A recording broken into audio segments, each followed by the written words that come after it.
Bonjour à tous, Amanda Gama, fondateur de Striker. Aujourd'hui, on est au FC Versailles dans ce beau complexe.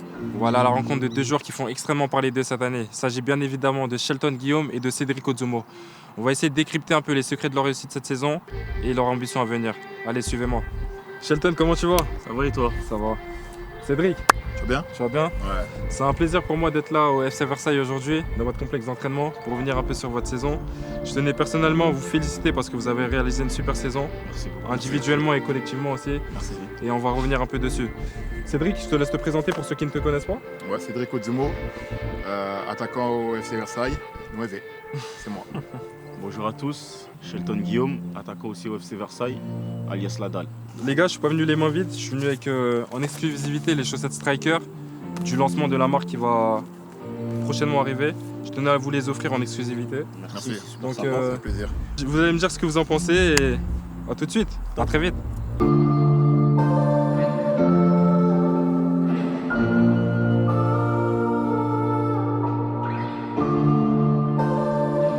Jamais je me serais dit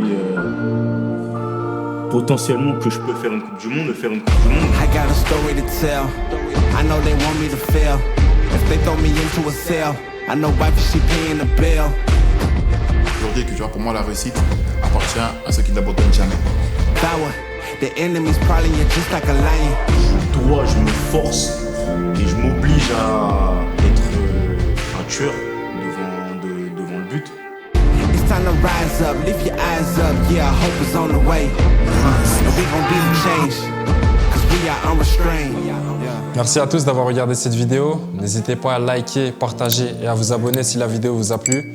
Les chaussettes Striker seront disponibles en édition limitée dans le lien dans la description. Donc n'hésitez pas à nous suivre. Tout d'abord, félicitations les gars pour votre belle saison. On a tous suivi la saison dernière la série sur Canal+ du FC Versailles.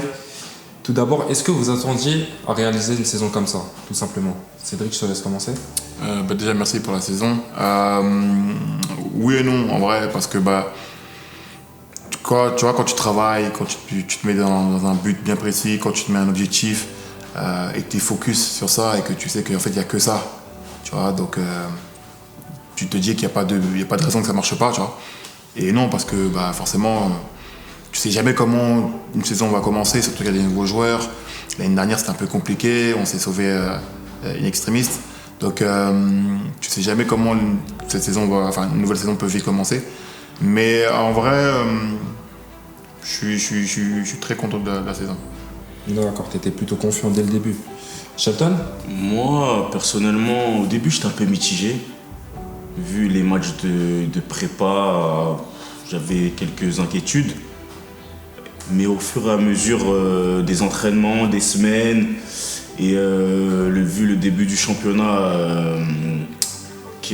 comment on a commencé, et même l'état d'esprit, le groupe, comment il s'est créé, voilà, je me suis dit, au fur et à mesure, je me suis dit, voilà, il y a quelque chose à faire avec cette équipe. D'accord. Le fait d'être aussi exposé médiatiquement vis-à-vis de cette série, est-ce que vous pensez que ça a joué sur vos performances? Moi, non. Et je pense que pour l'équipe aussi, je pense pas que ça a changé parce qu'au final, quand tu es focus, quand tu es dans ta bulle, en vrai, il n'y a rien qui peut rentrer dedans. Tu vois, quand tu es vraiment solidaire, quand tu es vraiment soudé avec ton équipe et que tu vois que ça bosse bien, il n'y a pas de raison que tu vois que ça vienne, entre guillemets, interagir un peu avec l'extérieur, tu vois. Moi aussi, pas du tout. Même, je pense que même c'est... Vu qu'il y a des caméras, tu veux bien faire, tu veux bien performer pour pas être ridicule devant la caméra. Donc non, du tout, ça m'a pas perturbé. Et même, je pense à l'ensemble de l'équipe. Hein. C'est même, je trouve, même peut-être une motivation, en tout cas, personnellement. Ouais. C'était un moteur. Voilà, exactement. Vous vous sentiez attendu, donc vous vouliez bien faire les choses. Voilà, exactement. Ok, je comprends. Cédric, on va revenir un peu plus personnellement sur ton cas. Ok. Tu réalises une saison vraiment, vraiment solide, avec 9 buts et 3 passes décisives. J'imagine que tu dois être très satisfait de ta saison. Oui, je suis quand même satisfait, tu vois. Après, c'est vrai que je peux toujours faire plus, toujours faire mieux, et j'aspire à faire ça. Mais oui, je vais pas te mentir, en national, c'est ma meilleure saison. En vrai, je suis très content. Je suis très content parce que au final, je suis épanoui, je joue, on me fait confiance. Et je pars du principe que moi, quand j'ai ce côté-là, tu vois, un peu confiance, où je sens qu'en fait, je peux aider l'équipe et qu'on me donne cette confiance et cette responsabilité-là, je la prends et je donne tout pour l'équipe. Tu vois. En fait, je marche beaucoup à l'affect. Tu vois, et je sais que si en gros un coach me montre qu'en fait, ouais, je suis son OEV, et que en gros il a vraiment besoin et qu'il me fait confiance, je vais me battre pour lui. Et pour moi, c'est de la loyauté. C'est comme ça. En tant qu'attaquant, je vois parfaitement ce que tu veux dire. Parce que je sais que moi, c'est un peu la même chose. Dès que je sens que j'ai un rôle important dans l'équipe et que je suis considéré, et j'ai la confiance du coach, C'est ça. je sais que forcément, mes performances, je vais tout faire pour rendre cette confiance, tu vois. C'est ça. Et forcément, tu es plus à l'aise quand ton coach te fait confiance. En vrai, c'est clairement ça. Pour Moi, aussi. c'est du donnant-donnant. Tu m'as donné, je te donne. Exactement. Tu as connu des passages un peu plus compliqués dans des clubs. Je te connais personnellement. Ouais. On est amis dans la vie. Ouais. Et j'ai suivi ça un peu de loin. Et j'ai toujours trouvé ta résilience assez forte. Tu vois. C'est pas tout le monde qui aurait pu se relever à chaque fois de certaines saisons où forcément tu marques pas beaucoup, tu es un peu dans le doute. Est-ce que toi, ça a joué sur ton moral? Et est-ce qu'il y a des moments où tu as douté? Je vais pas te mentir, bien sûr que j'ai douté. Je reste un être humain et je pense que tu as besoin aussi de ça. Tu vois, c'est ça qui te nourrit en vrai. Parce qu'au final, tu doutes. Et à un moment donné, tu veux aussi te sortir de ce doute-là. Et je pense que toi, quand tu doutes, tu sais pourquoi tu doutes. Et à ce moment-là, tu vois, tu travailles encore plus pour te sortir de ce doute-là. Tu vois. Donc oui, j'ai douté, j'ai eu des décisions compliquées. Mais tu vois, j'ai toujours dit que tu vois, pour moi, la réussite appartient à ceux qui ne l'abandonnent jamais. Exactement. Et pour moi, en fait, je pense que j'ai appris ça tout petit, tu vois. Et tu le sais, donc au final, j'abandonne pas. Je vais jamais abandonner. Que ce soit aujourd'hui, demain, après-demain, c'est pas mon mindset. Donc pour tout ça, je vais continuer. Ouais, je comprends. Au moment où tu arrives la saison dernière, le FC Versailles est plutôt mal en point. Ouais. Qu'est-ce que tu as pu apporter personnellement à cette équipe, à part tes buts, peut-être ton expérience, ton leadership? Ouais. Je vais reprendre un mot que mon coéquipier dit beaucoup, la dalle. C'est aussi son mot. Enfin, j'ai apporté ça. J'ai apporté le côté un vrai chien en fait. Je cherche pas.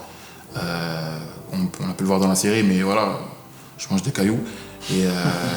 Et c'est important parce que pour moi en fait j'ai apporté ça, j'ai apporté ce côté-là déjà tueur parce que à mon poste c'est ce qu'on me demande de faire avant tout. Excellent. Mais j'ai apporté aussi ce côté où en mode je lâche pas, déterminé, que ce soit en entraînement, que ce soit en match, dans la communication, parce que même si je venais d'arriver en fait, je savais pourquoi je venais et j'avais une mission.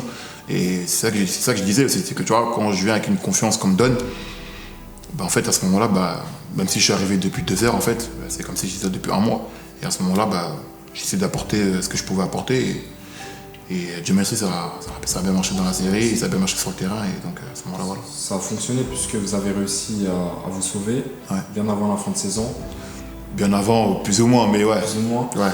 Mais vous avez pu continuer votre chemin en national et ça a donné le fait que cette saison, vous soyez costaud, vous réalisez une très bonne saison. Ouais. Donc tu as réussi à apporter ta pierre à l'édifice. Merci. Shelton, on va parler un peu de toi maintenant. Tu réalises l'une des meilleures saisons de ta carrière, sachant que l'année dernière, tu avais déjà mis 18 buts aux Herbiers. Quel est le sentiment de se dire qu'on va potentiellement être sélectionné pour jouer une Coupe du Monde? Sachant que le sélectionneur de l'Haïti suit tes performances, qu'est-ce que ça fait de se dire qu'on va peut-être jouer une Coupe du Monde? Ça doit être un sentiment incroyable, non? De fierté pour les proches. C'est un sentiment inexplicable, c'est un sentiment incroyable de fierté, comme tu as pu le dire. Et après, je pense que c'est l'accomplissement d'un travail fourni depuis Pas mal d'années. Depuis vraiment pas mal d'années. On a pu jouer ensemble aussi à Sarcelles. En Sarcelles en U19. Donc ça fait un moment qu'on a été champions d'ailleurs, faut pas l'oublier. Exactement. Et voilà, ça fait vraiment plaisir, ça fait vraiment chaud au cœur, vraiment, parce que jamais je me serais dit potentiellement que je peux faire une Coupe du Monde. Franchement, surtout à cet âge-là. Donc non, vraiment, c'est vraiment une fierté immense. Okay. ton registre, il est un peu spécial puisque tu es un ailier. T'es pas très grand, mais tu as un gros volume de jeu. J'ai l'occasion de suivre le championnat et tes performances depuis un petit moment. Mais ce qui te différencie des autres ailiers, c'est que tu marques énormément. L'année dernière, tu en as mis 18. Cette année, tu es déjà à 12. Qu'est-ce qui fait que tu as ce rapport avec le but que peut-être les autres ailiers n'ont pas? Qu'est-ce qui fait que tu es aussi attiré par le but? Et comment tu le travailles? Ben, déjà, je pense que c'est pas comme tu as dit, je suis pas un joueur très grand. Et maintenant aussi, dans le football de maintenant, pour passer des caps, quand tu es un joueur offensif, faut avoir des stats. Et moi, je me suis toujours dit, si je veux aller au plus haut niveau possible, il fallait que j'ai énormément de stats. Sinon, j'arriverai pas à passer le cap. Donc si ça fait que je me force et je m'oblige à être un tueur devant le but. Et c'est pour ça que je pense que j'ai énormément de stats. Après voilà, j'ai un style de jeu particulier, c'est que j'arrive à me procurer énormément d'occasions par match, donc qui fait que j'ai plus de chances que certains attaquants de marquer. De concrétiser les Voilà, actions. exactement. Concrétiser les actions, pardon. Prochainement, la FFF a annoncé la création d'une Ligue 3 professionnelle. Quel est votre ressenti par rapport à cette annonce de se dire que potentiellement l'année prochaine vous serez des joueurs professionnels? Est-ce que c'est quelque chose qui vous enthousiaste? Ah, j'ai envie de te dire enfin. Enfin, Enfin, tant vraiment. d'années, Parce que, tant d'années de charbon. Ah oui, enfin, parce que en fait, pour moi, je suis pro. Je suis pro, on fait tout d'un pro. Ça fait belle lurette, ça. On s'entraîne tous les jours. On n'a pas les mêmes salaires, bien évidemment. C'est pas du tout. Pas les mêmes salaires, bien évidemment. Quoique. Ça dépend des clubs. Certains Mais clubs, généralement, c'est. Voilà. On n'est pas à plaindre en tout On n'est cas. pas à plaindre, c'est vrai.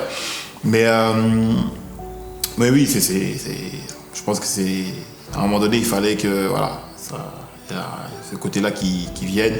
Et je pense que pour eux, déjà, ça va être plus facile de aussi valoriser la France, même à l'étranger.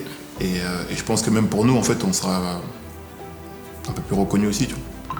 Moi personnellement, ça va pas changer grand chose à part sur le papier. Hein. Moi, pour moi, ça fait belle longtemps. Belle lurette. Ça fait bien longtemps que pour moi, je suis pro. Je me lève le matin, je vais à l'entraînement comme tout pro. J'essaie de manger sainement comme tout pro. J'essaie de faire attention aux petits détails comme tout pro. Quand je suis blessé ou quand j'ai un pépin, il y a les médecins du club, les kinés, etc. Donc voilà, pour moi, je suis pro. C'est juste que sur le papier, voilà, ça fait que officiellement, je ne le suis pas. Mais sinon, pour moi, même quand j'étais en N2, j'étais pro. C'est juste les infrastructures, ce qu'il y a autour. Il n'y a pas les mêmes budgets que des clubs de Ligue 1, Ligue 2 ou de National, voilà. Mais sinon, pour moi, dans ma tête, en tout cas, je suis un joueur professionnel. Demain, tu m'arrêtes dans la rue, tu me demandes tu fais quoi dans la vie, je dis je suis joueur pro. C'est ça. En fait, toi, la personne ne change pas, mais tout ce qui est autour change. Juste le statut en fait. Voilà, C'est tout. exactement. Sinon, pour nous, en fait, l'hygiène. on est pro pour nous. Quand Clairement. tu tapes mon nom, prénom sur Google, il est écrit joueur de foot. Donc à partir du moment où c'est écrit, C'est pas moi qui Voilà. l'ai dit, c'est Google. Voilà. totalement. Non mais je pense que les gens ne se rendent pas assez compte des sacrifices et des efforts qu'il faut faire pour être un joueur. Ouais. Joueur à ce niveau, avoir des déplacements à l'autre bout de la France, la récupération, le Ils s'en sommeil, rendent pas compte. l'hygiène de vie, la nourriture, c'est d'énormes sacrifices. Et je pense que la création de cette Ligue 3, c'est vraiment une consécration pour beaucoup de joueurs qui se battent depuis pas mal d'années pour leurs rêves, pour leurs objectifs, de se dire que voilà, j'ai travaillé pendant X années et j'ai réussi à atteindre cet objectif. Donc je trouve que c'est une très belle initiative de la FFF. Exactement. On va conclure cette interview.